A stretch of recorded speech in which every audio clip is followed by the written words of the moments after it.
Bienvenue dans cette vidéo de présentation de mes coachings de diction, de phonétique. D'abord, juste quelques mots, pas tellement pour parler de moi, mais disons pour que vous sachiez ce que je peux vous apporter et aussi ce que je ne peux pas vous apporter. Alors, j'ai suivi une double formation, une formation de linguiste d'abord, disons de littéraire, et puis axée, disons, sur la linguistique.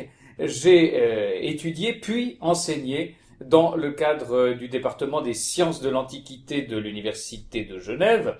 En particulier, donc, j'ai enseigné les lois de transformation phonétique des langues anciennes que sont le grec, le latin, mais aussi le sanskrit et aussi un peu le hittite. Donc j'étais spécialisé dans la phonétique des langues anciennes, leur étymologie et tout ce qu'on appelle, disons, les études indo-européennes. Ensuite, je me suis formé comme baryton à la Haute École de Musique de Lausanne, profession donc que j'exerce régulièrement maintenant, alors que j'ai laissé de côté tout ce qui était recherche et études et aussi enseignement, donc des langues anciennes, des langues dites mortes. Actuellement, j'enseigne à la Haute École de Musique de Genève, aussi à Neuchâtel, dans le même cadre, la diction lyrique pour les chanteurs et aussi, par ailleurs, le chant pour la technique vocale, donc pour les pianistes qui ont une formation de chef de chant et aussi pour les étudiants en direction chorale. Je donne aussi des cours à des Erasmus qui viendraient de l'étranger pour se perfectionner, je ne sais pas, par exemple dans le répertoire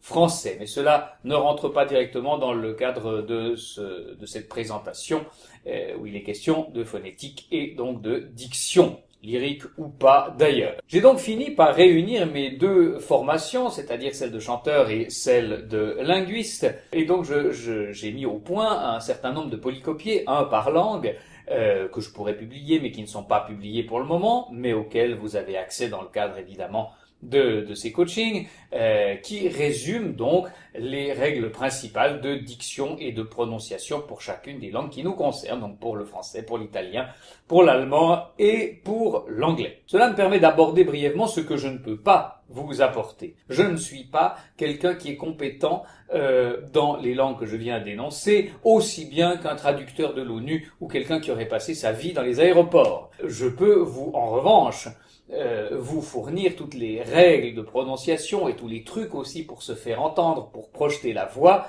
et qui peuvent vous être nécessaires dans différentes prises de parole, qu'elles soient d'ailleurs lyriques ou simplement aussi dans le cadre d'un métier dans lequel vous avez à parler, à prendre la parole, ou bien dans le cadre de plaidoirie, ou que sais-je encore, évidemment, pour le métier de comédien par exemple, cela va de soi, ou de doubleur, ou ce que vous voulez, dans tous les métiers de la parole, mais je ne peux pas, en revanche, vous assurer un cours de langue, ça n'est pas un cours d'italien, ça n'est pas un cours de français, bien que j'ai évidemment des notions d'italien, de français, d'allemand, etc. Alors j'ai parlé de règles, dans ces polycopiés sont réunies toutes les règles de prononciation des différentes langues.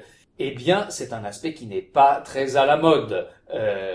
D'abord, ce n'est pas à la mode parce qu'on n'aime pas tellement les règles actuellement et on a de la peine à penser que ce soit vraiment nécessaire d'emmagasiner une quantité d'informations alors que l'imitation dans le cadre de l'apprentissage du langage fonctionne très bien. Et puis par ailleurs, non seulement c'est pas à la mode, mais surtout ça ne convient pas du tout à l'évolution actuelle de la linguistique, évolution actuelle mais disons qui date de plusieurs années, de passablement de décennies déjà. La linguistique ne juge pas les locuteurs depuis belle lurette, elle est beaucoup plus descriptive que prescriptive.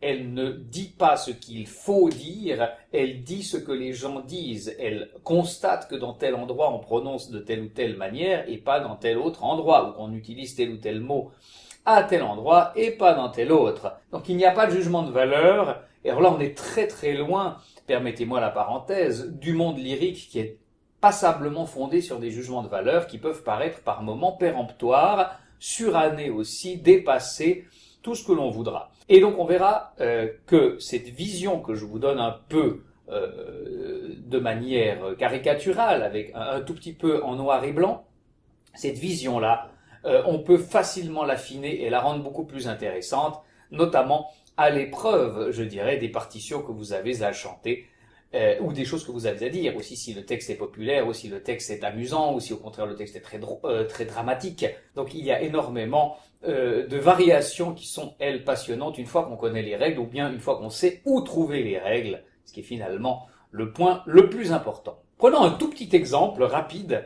Il y a d'abord ce que moi j'appelle la hiérarchie des fautes, entre guillemets. Si l'on admet qu'on est dans un cadre prescriptif, et donc qu'il y a des fautes de langage, des fautes de prononciation, alors malgré tout, il y a une hiérarchie de ces fautes qui est assez passionnante. Toutes les fautes, par exemple, n'engagent pas forcément une mésentente avec celui avec lequel vous êtes en interlocution, avec celui auquel vous parlez. Je prends un exemple en italien. Si vous dites pour vous, voi, et que pour et puis vous dites poi, vous faites une erreur parce que normalement le O de voi est fermé, ce qui est juste là, et en revanche le O de poi est ouvert. Alors peut-être que je le fais mal ou que je ne le fais pas comme un italophone, ça c'est un autre problème. Mais disons que pour moi j'ai deux O, j'en ai un qui est O fermé, un autre qui est O ouvert, un peu trop ouvert là, O disons, et je suis obligé, si je veux être précis, de savoir que pour voi, je devrais utiliser mon O fermé, et que pour poi, j'utiliserai mon O ouvert. Cela dit, si je prononce mal, l'italophone va s'en rendre compte, mais va quand même comprendre que d'une part je dis vous, et que d'autre part je dis et puis. En revanche, pour d'autres mots, il y a une réelle faute, dans le même cadre, disons, de distinction entre des voyelles ouvertes et des voyelles fermées. Si je prends le mot 20, le chiffre, je dois dire venti avec un et fermé. Je le ferme moi en et. Pour d'autres italophones, ce sera une autre façon de fermer. Peu importe ces petits détails pour l'instant, mais pour moi, il est fermé. Si je l'ouvre en venti, alors je dis les vents, les airs, les souffles, et c'est complètement différent. Donc là, j'implique une différenciation de sens et donc un possible malentendu, alors que dans ma première erreur, c'était une imprécision, et donc hiérarchiquement, elle est bien moindre, elle est bien moins importante que la seconde. En plus, on peut aller plus loin en se disant que pour le chant, quand on est en train de chanter, on a des hauteurs différentes, et ces hauteurs font que les voyelles vont s'adapter. Certaines techniques de chant disent d'adapter les voyelles en fonction de la hauteur, d'autres diront peut-être plus subtilement que les voyelles s'adaptent elles-mêmes à la hauteur. Toujours est-il qu'un « et » dans l'aigu n'est pas la même chose qu'un « et » dans le grave ou dans le médium, et que cela dépend encore des hommes et des femmes, des hauteurs, des types de voix, si vous êtes baryton, si vous êtes soprano, etc. Donc il y a énormément de paramètres passionnants d'ailleurs qui rentrent en ligne de compte. Donc il y a tout cet aspect vocal, et la même chose pourrait être dite pour un comédien qui doit parler fort ou qui au contraire doit susurrer, qui doit chuchoter, doit parler vite ou doit parler lentement. Donc les circonstances de prise de parole rentrent en jeu dans la qualité que l'on doit donner à telle ou telle voyelle ou à telle ou telle consonne. Et en plus de cela, alors pour le chant, il y a quand même le fait assez particulier que l'on est dans un langage généralement, sauf des cas particuliers, mais on est généralement dans un langage assez choisi et généralement métrique, c'est-à-dire mis en vers, versifié, ce qui fait que par exemple pour une phrase comme les arbres et les fleurs, il est tout à fait juste et même conseillé de dire les arbres et les fleurs et de ne pas dire les arbres et les fleurs quand on parle. Mais en revanche, quand vous chanterez, vous aurez généralement une note sur le E de arbre et ça fera les arbres et les fleurs. Et vous serez obligé de prononcer ce E qu'on dit, à tort d'ailleurs, d'une certaine manière, muet en français. Les arbres et les fleurs. Et vous devez faire la liaison en plus entre z, le S de arbre et le E. Donc il y a un langage différent et on doit adapter sa prononciation au type de discours auquel on a affaire, si vous êtes dans de la prose ou si vous êtes dans des vers, et si ces vers sont comiques aussi, ce ne sera pas la même chose que si ces vers sont tragiques, et aussi si vous chantez des vers de Brassens, ce ne sera pas la même chose que si vous chantez du Gounod ou que sais-je, ou du Fauré.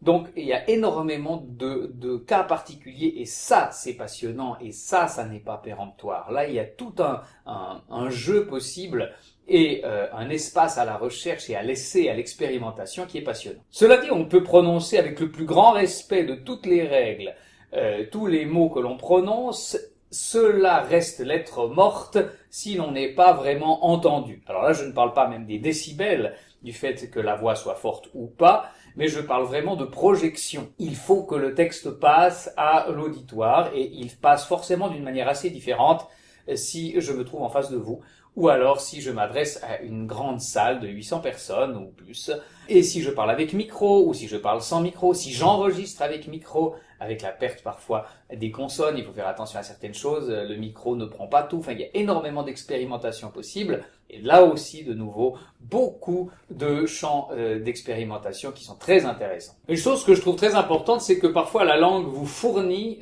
dans ses règles des éléments qui vous permettent de la faire porter loin, d'en faire porter loin le texte. Si je prends un exemple dans Gounod, Lamartine plus précisément, le poème est de Lamartine, le soir ramène le silence. Si je dis le soir ramène le silence, je fais plusieurs imprécisions de diction, j'oublie par exemple le muet. Rajoutons-le, le soir ramène le silence. Bien. Une chose que je ne dis pas ici, que je ne fais pas, c'est de tenir compte des longues, des voyelles longues. Or, le français a des voyelles longues, ce que personne n'apprend à l'école. Si vous l'apprenez à l'école, mettez-le en commentaire, ça m'intéresse vivement, mais pour le moment, je n'ai connu qu'une russophone qui savait qu'on disait « le soir ramène le silence », que le « an » était long sur silence et le « wa » était long sur soir, enfin, le « a » était long sur soir. Il se trouve que c'est vrai, je vous passe le détail des règles ici, mais donc on peut faire porter plus loin le texte parce que la langue nous le demande. Le soir ramène le silence. Bon, j'exagère un peu ici, ça fait peut-être un peu suranné comme manière de prononcer. Toujours est-il que je respecte la règle. Le double R est aussi très intéressant parce qu'on trouve ça beaucoup en poésie d'ailleurs à cette époque-là et plus tard aussi chez Mallarmé par exemple, le noir roc courroucé avec les deux R qui se suivent et le deux C après aussi. Donc c'est très intéressant ce phénomène-là, mais c'est un détail et une digression. Un contre-exemple à ce que je viens de dire serait par exemple de dire la mort avec un triple M alors que le français ne le demande pas du point de vue de la règle. La mort reste la mort, on ne peut pas faire la mort. C'est donc un artifice, c'est donc le signe qu'on a peur de ne pas se faire comprendre et qu'on insiste absolument.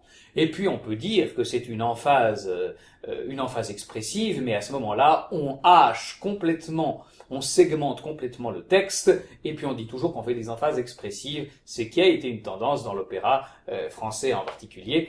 Donc il faut bien se garder, disons, de toujours avoir la ligne du chant qui ne soit pas entravée par la peur qu'on a de ne pas passer auprès de ceux qui nous écoutent en rajoutant des consonnes, en veux-tu, en voilà, alors que la langue ne le demande pas. C'est pour ça que je trouve très intéressant ce petit jeu entre ce dont on a besoin pour être entendu, ce dont on a besoin pour artistiquement faire quelque chose d'intéressant, et puis aussi quelles sont les règles qui nous permettent d'y arriver, et parfois quels sont les détours que l'on doit prendre ou les infractions à la règle s'il le faut. Alors maintenant, il faut se demander à quoi ça sert de bien prononcer. Eh bien, d'abord parce que vous le savez, il y a une mondialisation dans le domaine des arts et de la pratique de la parole et du chant en particulier. Donc tout le monde parle de mieux en mieux toutes les langues. Donc on n'a plus tellement, disons, de justification à les mal prononcer. La deuxième chose, c'est que artistiquement, ça se défend d'essayer de parler l'italien comme un italophone et donc de chanter l'italien comme un italophone, le français comme un francophone, etc. C'est une question d'honnêteté par rapport à la partition, par rapport aussi aux harmoniques que le compositeur devait avoir en tête, ce qui pose aussi la question d'ailleurs des reconstitutions historiques ou pas, est-ce que je dois chanter comme à l'époque de Lully quand je chante du Lully, etc. Et puis il y a surtout que dans ces coachings, et par l'intérêt que l'on peut porter à la diction, on affine la perception que l'on a de notre appareil respiratoire, de notre appareil buccal, surtout comment j'utilise ma langue, comment j'utilise tous ces muscles qu'il y a dans la langue, le palais mou, comment j'oriente, comment j'utilise mon espace.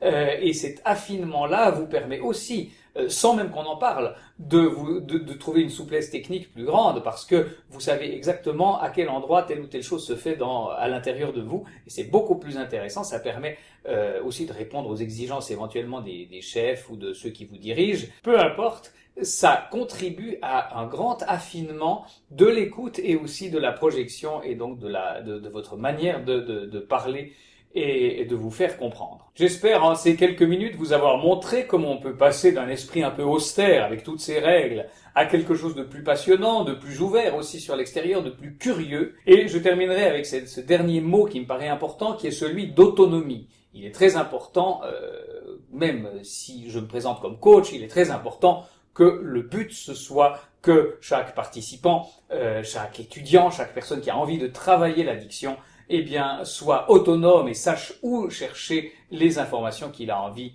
de trouver et de mettre en pratique. C'est finalement le but de ce genre de coaching. Si cette vidéo vous a plu, vous pouvez évidemment la liker, vous pouvez laisser un commentaire, j'y répondrai avec plaisir. Et puis, n'hésitez pas aussi à me contacter directement.